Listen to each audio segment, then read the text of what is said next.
In this video, I'll show you how to export data from Salesforce to Excel in a simple and reliable way using the built-in report tools.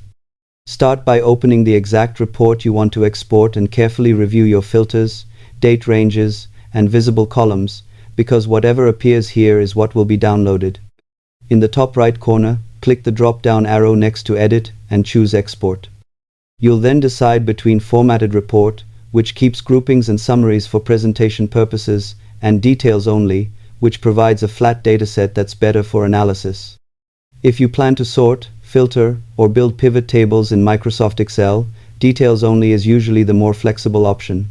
Select the Excel format, typically XLSX, and download the file. ISST5.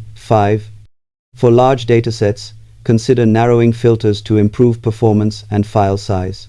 Subscribe for more practical Salesforce tutorials every week.